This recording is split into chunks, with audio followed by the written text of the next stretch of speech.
Hi, fifth graders. I hope you had a great weekend. It was gorgeous out. So, hence why I'm wearing a hat today. I spent all day gardening and busy in the yard. So, don't look my best, but I know you're here for my reading anyway. Fabled fourth graders of Aesop Elementary, there once was a man from Dancart. Lil Diddy was the most poetic girl at Aesop Elementary School. Ode to a popsicle, Lil announced at recess one morning after finding a discarded stick on the tetherball court. And while Jackie and Calvin waited impatiently for her to move so they could play, she recited, "Oh, empty stick, stained with orange memory, you lie abandoned, once full of licks, now full of ants, you thump." "Oops," said Jackie, grinning. "Sorry." "Ignoramus," huffed Lil, rubbing the side of her head. "Whatever," said Jackie, and she served the ball. That afternoon, Mr. Jupiter made an exciting announcement. "Today we'll be beginning our poetry unit. Everyone, please open your Language Arts for Dummies book to page 837. "Hooray!" clapped Lil. "Ugh," moaned the rest of the class. For the next half hour, Mr. Jupiter talked about haiku, sonnets, and limericks. "I know a limerick," cried Lenny. He recited, "There once was a man from Dancart, went to dinner with his dear sweetheart. At the table he burped, he belched, and he slurped. Even worse, he started to..." Mr. Jupiter coughed loudly. "Thank you for that inspirational poem, Leonard." Lenny grinned. "Now then, class," said Mr. Jupiter, "we are going to have a contest." "A contest?" cried Jackie. "What kind of contest? Baseball, basketball, tetherball?" She flexed a well-developed bicep. "Is it a beauty contest?" asked Victoria. She flipped her golden hair. "Or a pie eating contest?" asked Ham. He smacked his lips. "Is it, huh?" "No," answered Mr. Jupiter. "It's a poetry contest. If everyone memorizes at least 20 lines of poetry, we will have a class pizza party." Ham smacked his lips again. "Make mine pepperoni."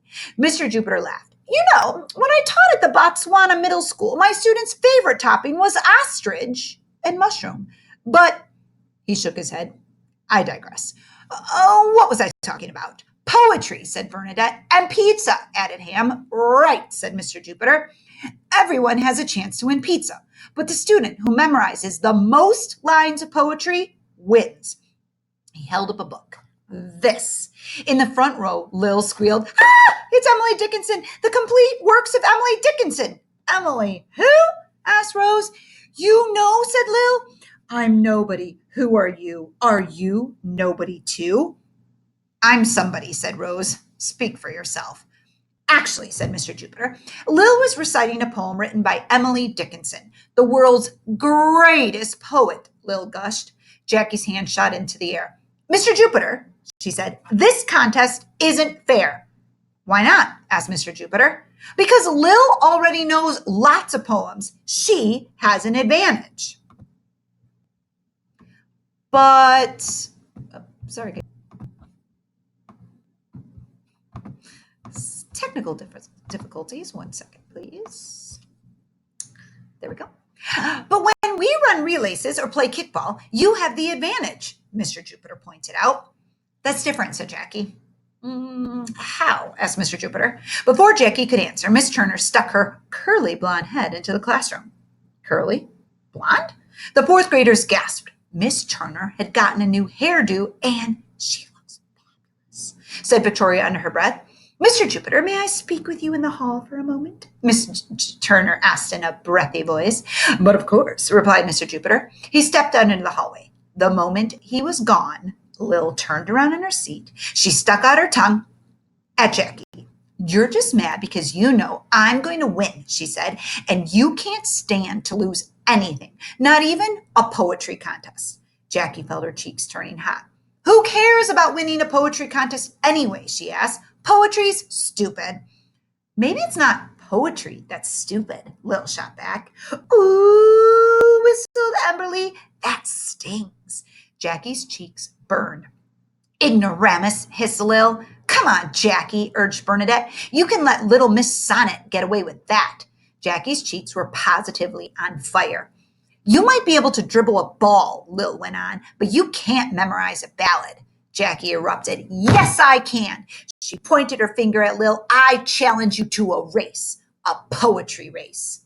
You're on, said Lil. For the rest of the afternoon, the fourth graders worked on the thermometer graphs they would use to record the number of lines they memorized and recited. Lil cut and pasted and hummed. Jackie cut and pasted and moaned. What had she been thinking? How could she ever beat Lil? The next afternoon, Mr. Jupiter asked, Does anyone have a poem they would like to recite? I do, cried Lil. It's called I Wandered Lonely as a Cloud, and it was written by William Wordsworth, and she smirked at Jackie. It's 24 lines long. Then, crossing her hands over her stomach, she recited, I wandered lonely as a cloud that floats on high over vales and hills, when all at once I saw a crowd, a host of golden daffodils. The poem went on and on. At her desk, Jackie groaned. She didn't get it. What was the point? Why was a cloud lonely? Why was poetry so hard to understand? Word perfect, said Mr. Jupiter when Lil finished. Does anyone else have a poem today? He looked straight at Jackie. Jackie slipped down in her chair. She had meant to have one, but the words refused to stick in her head. All those lines, all those stanzas, Jackie hadn't known where to start memorizing. It would help if poems were written about something interesting, she thought. But no, they all had to be about stupid stuff. Clouds and loneliness and things that didn't make any sense. Anyone else? Asked Mr. Jupiter. A few kids raised their hands. As they recited, Lil turned to look at Jackie. Loser, she mouthed. Not if I can help it, vowed Jackie. Jackie rushed to the library after school. You have to help me, she begged Miss Turner. I feel like it's the ninth inning. I'm down 10 runs and I already have 2 outs. The librarian nodded her understanding. I think I have just the poem for you.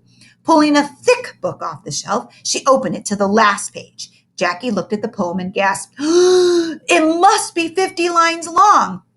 58 to be exact, replied Miss Turner. 58? A poem that long might just beat Lil's total. All she had to do was... Jackie glanced at the poem again, and her heart sank. How am I going to memorize all that? She sighed. You can't win with no one on base, replied Miss Turner. You have to take one hit at a time. Or, said Jackie with dawning understanding, one line at a time. All week, Jackie worked on the poem, slowly, steadily. By Wednesday, she'd memorized 6 lines. By Thursday, she'd memorized 10 lines. By Friday, she was a nervous wreck. Everyone was racking up lines of poetry. Everyone but her. Victoria recited Pippa Song by Robert Browning, The Years at the Spring and Days at the Morn. Amisha recited Louder Than a Clap of Thunder by Jack Prelutsky. Louder than a clap of thunder, louder than an eagle screams. Bruce recited the Blasto bubblegum jingle. Very chewy berry, pop, sticky in your hairy. I can't get it. Clap. But Mr. Jupiter said that didn't count. And every afternoon, Lil stood and recited a poem. Roses by George Eliot. You love the roses, so do I. I wish the sky would rain down roses. The Eclipse by Richard Earhart. I stood out in the open cold to see the essence of the eclipse. And Do Not Go Gentle into the Good Night by Dylan Thomas. Do not go gentle into that good night. Old age should burn and rave at close of day. What's that about, huh? Said Ham. Death, replied Stanford. What else? Ugh, gagged Ham. By Friday, Lil's poetry score stood at 56 lines. Jackie's was 0. After school, Lil loudly announced, This contest is so boring. There's no competition. Her friends, Ashley A and Ashley B, glanced at Jackie and giggled. Jackie's jaw tightened. After all, Lil went on, everyone knows I can run rings around you know who when it comes to poetry. The girls giggled again. Jackie's fists clenched. Why, I'm so much better. I could win this race without reciting another line of poetry, declared Lil. The Ashleys giggled a third time. Then Jackie exploded. Try it, she cried. I will, said Lil. And smiling smugly, she sauntered away. All weekend, Jackie worked on the poem. Slowly, steadily. She skipped bowling practice and memorized 6 lines. She skipped gymnastics meets and memorized 7 more lines. She even skipped watching Wrestle Dementia on television and memorized 10 more lines. By Monday morning, she knew half the poem by heart, but she still had a long way to go. The shot clock's ticking, she told herself. I need to score. She stole peeks at the poem during social studies. She muttered snatches of it during spelling. She recited it in her head during hula dancing. By Friday afternoon, she was still 7 lines short. Any poems? Mr. Jupiter asked. Hands around the room shot up, but not Lil's. All week, she had lounged confidently in her chair, smiling and picking purple polish off her thumbnail. The complete works of Emily Dickinson lay on Mr. Jupiter's desk. It seemed to glitter in the sunlight. Jackie didn't raise her hand either. Instead, she mumbled to herself while Bernadette recited Carla Cuskin's Me, 14 lines, Emberly recited Ken Nesbitt's The Amusement Park, 8 lines, and Lenny recited Ogden Nash's The Eel, 2 lines. Anyone else? Asked Mr. Jupiter. Everyone looked at Jackie. She looked down at the poem on her desk. Well, and it's time to declare the winner in our class poetry contest, said Mr. Jupiter. He moved toward the prize book. Lil moved to stand, and Jackie gulped. It was now or never. Mr. Jupiter, she said, I have a poem. Snorted Lil. It'll have to be a really long one to beat me. It is, said Jackie. It's Casey at Bat by Ernest L. Thayer. For the first time in 2 weeks, Lil looked worried. But that's 58 lines long, she gasped. She glanced at her poetry thermometer. If Jackie really had memorized that poem, she'd win. Lil shook her head. It's too long. You'll never remember it all. Jackie began. The outlook wasn't brilliant for the Mudville 9 that day. The score stood 4-2 with but 1 inning more to play. For the next 15 minutes, Jackie recited and recited and recited 1 line at a time. It was as nerve-wracking as playing in the tetherball championships, as exhausting as running a marathon, and just as exhilarating. Jackie sprinted toward the finish line. And somewhere men are laughing, and somewhere children shout, but there is no joy in Mudville. She took a last deep breath. Mighty Casey has struck out. For a moment, the room fell silent. Then, home run! Whooped Calvin. Grand slam! Cried Rose. The winner and still class champion! Shouted Emberly. Jackie Jumper! Everyone but Lil cheered as Mr. Jupiter presented Jackie with the book. Lil blinked back a tear. Jackie noticed. Here, she said, holding out the complete works of Emily Dickinson. You take it. Really? Said Lil. Her eyes shone. You want me to have it? Well, I don't want it, replied Jackie. It's a book of poetry, for gosh sake. Lil pressed the book to her chest for a few seconds, then waxed poetic. She tackled a ballad. She shot and she scored. She rounded the bases. I'm totally floored. Jackie blushed, and Ham smacked his lips. Enough with the poetry, huh? When do we order pizza? Moral of the story, slow and steady wins the race. The bad, the beautiful, and the stinky. Victoria Sylvain was the most beautiful girl in Mr. Jupiter's class. Well, at least she thought so. I have the silkiest hair, she often said, the bluest eyes, the most dazzling smile. Why, I'd be Miss America if I wasn't in the 4th grade. Yes, Victoria had good looks, but she also had a bad temper. When angry, she threw tantrums, hurled insults, screamed, kicked, and spat. She erupts like a volcano, said Missy. And then she's not so lovely, joked Lenny. One morning, Mr. Jupiter clapped his hands. Class, he said, a skunk has forced the fifth graders to evacuate their classroom. Since they will be attending school at Mooseheart Lodge 186 until their room has been fumigated, we have been asked to take over their safety patrol positions. He picked up a sheet of paper. I have a list of jobs. If you would like to volunteer for one, please raise your hand. Mr. Jupiter read the list. I'll take playground duty, said Rose. I'll take hallway duty, said Stanford. But who wants bathroom duty? Snickered Lenny. Mr. Jupiter shot him a warning look, then continued with the list. Soon everyone but Victoria had volunteered for a job. What would you like to do, Victoria? Asked Mr. Jupiter. Would you like to be a crossing guard? You could stop traffic. I certainly could, Victoria replied, but the wind would muss my hair. She flipped a carefully curled lock over her shoulder. Then perhaps you would like to help in the lunchroom? Suggested Mr. Jupiter. That's an inside job.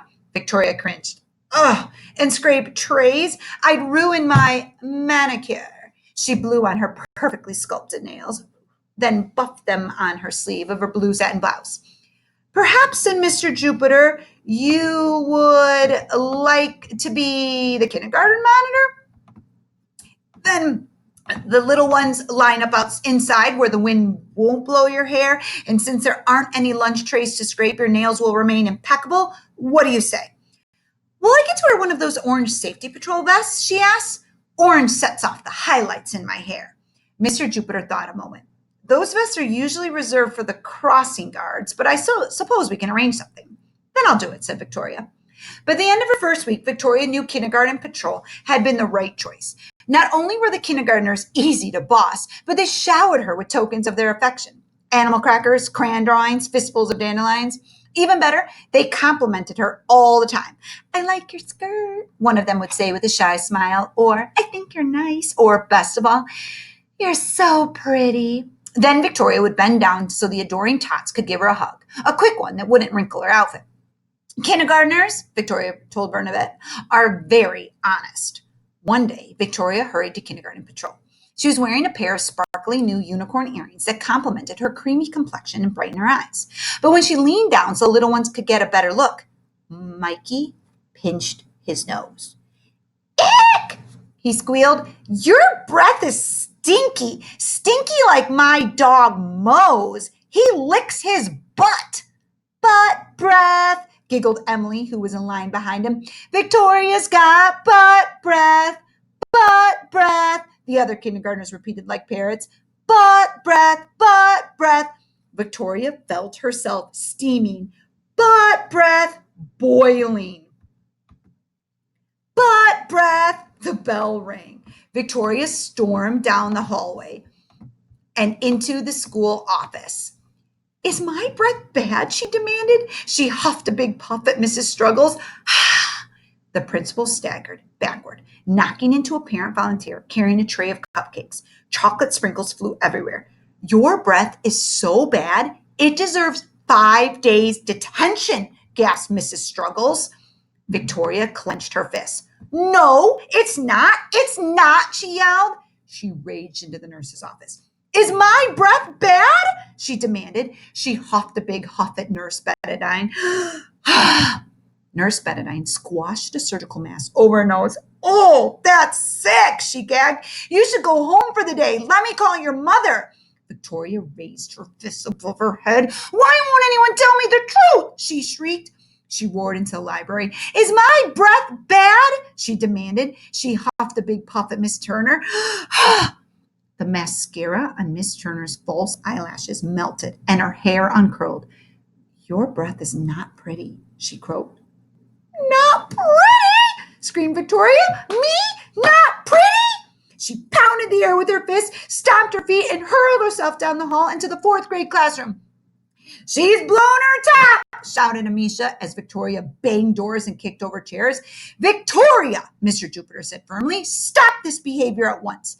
But Victoria couldn't stop. Whirling like a blonde tornado, she ripped the book reports off the bulletin board and flung them to the ground. Calvin began chewing the eraser off his pencil. Lil began reciting a poem about death, and Ham ducked behind the desk and tried to crawl away. Like a snake, Victoria whipped around. She grabbed him by the collar. Fear filled Ham's eyes as Victoria pulled him closer and closer until their noses touched. Tell me the truth, she hissed. Do I have bad breath? Ham's mouth puckered. His stomach lurched. Yes, he stammered.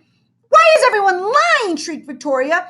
Pushing Ham away, she advanced on her classmates. They quickly huddled behind Mr. Jupiter. Victoria, the teacher said calmly, you need to control yourself. Let me teach you a few relaxation techniques I learned while cat sitting for the Dalai Lama. But Victoria was beyond control. Her manically glittering eyes alighted on Lenny. With measured steps, she approached. Lenny gulped. If there was ever a time for quick thinking, this was it. She stopped in front of him. You tell me, she snarled. Lenny looked frantically around. What could he do? Ah! He had to save himself. Ah! Before bad breath knocked him unconscious. Ah! His survival instincts kicked in, and Lenny gave a dry little cough and dramatically cleared his throat. Gee, Victoria, he said in a fake croaking voice, I've got such a bad cold, I can't smell a thing. The others pretended to sneeze. Achoo! Wait! Sniffle, too. It looks like we've all caught a cold, announced Stanford. Victoria's eyes narrowed. But before she could erupt again, Mr. Jupiter said, That's not a problem. It just so happens I know the cure for the common cold. An ancient shaman told me to while we were rafting up the Ganges River. Can you guess what it is? The children shook their heads. Spearmint! Cried Mr. Jupiter. He flipped open a tin of breath mints. Ooh! Squealed Ham. Goody! He pushed his way toward the teacher, but Mr. Jupiter stopped him. I think Victoria should have the first mint. After all, we don't want her to catch a cold like the rest of us. He turned to the still glorying Victoria. Have one, he urged. On second thought, have two. Moral of the story. In times of dire need, clever thinking is the key.